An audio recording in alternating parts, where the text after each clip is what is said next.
So if we go through what I thought were strengths and weaknesses, I completely agree about the classroom setup. You made it a really positive environment, you made it a tidy environment, you had all the equipment ready, like you said, to limit transitions and limit chatting time.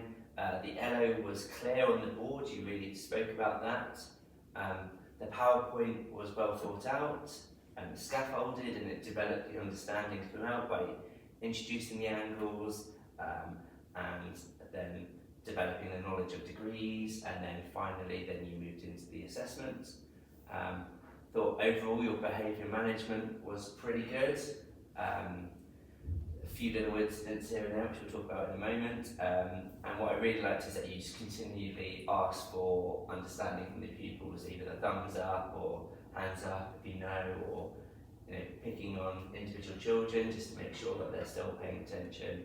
And the work that you then gave, the worksheets or the activities, were well thought out and developed understanding, first of all by visually looking for angles, and then with the actual drawing and numbers on the angles to say if it's an acute right angle or obtuse. So yeah, it was a great first lesson. And here's just some areas that I kind of thought about, which we could, or you could think about when you're planning your next lesson and for your next future observations. I thought just thinking about the pacing of the lesson, because potentially usually a maths lesson is an hour or timetabled, and that one went on for almost an hour and 15 minutes. So it's just thinking about how much time you spend on each part. So we had a 25-minute introduction. Obviously it's a new topic, so you're going to give a bit of a longer introduction, and then 25 minutes on one activity, 50 minutes on another, and that only really gave you a really short time at the end to wrap it all up. So it's probably better if you either finish it early, so it gives you a bit more time to wrap it up, find out with your plenary at the end all their knowledge that they gained during that lesson. In your input, there was a lot of time where the kids were sitting down for a lot of the time. So I just thought some of the ideas is, you were talking about making the angle, you were showing them the angles with your arms. That's a perfect time to get the kids to do it. Right, can you make me an acute angle? Bam. And then also, that's another way of checking for understanding. Or when you say, where's a right angle in the classroom, get them to get up and literally point, stand and point to it so you can see it again. So it's just getting them a bit of movement so they're not sitting there for all that time. There was a couple of times when you talked to a couple of the children and you said, where's a right angle? And they said, I don't have one.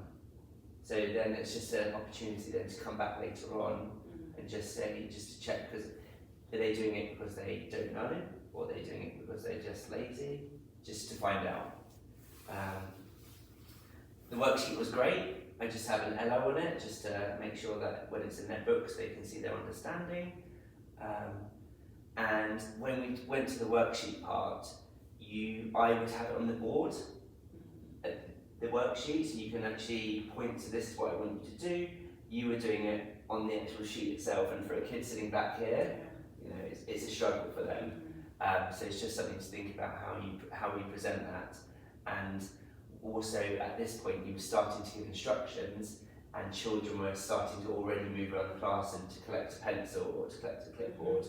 So just make sure that they're all paying attention, because then we had a couple of times where the kids said, what do I need to do? Which would have been already sorted. There was just one minor incident in the end where the 2 or 3 children started arguing about a whiteboard pen, and it's just something about how we can minimise that disruption to the classroom.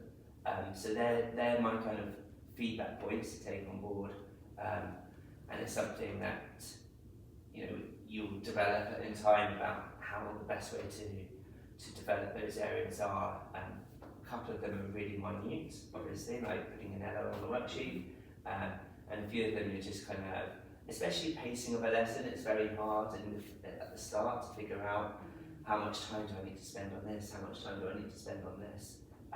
But I think it's always important to make sure that you've got at least kind of 5 minutes at the end to wrap it up, tidy it up, because it might be a transition to a new lesson. Ours was the end of the day, but if you're transitioning to another lesson, then it's really important that you do wrap it up and they leave the lesson knowing they've accomplished.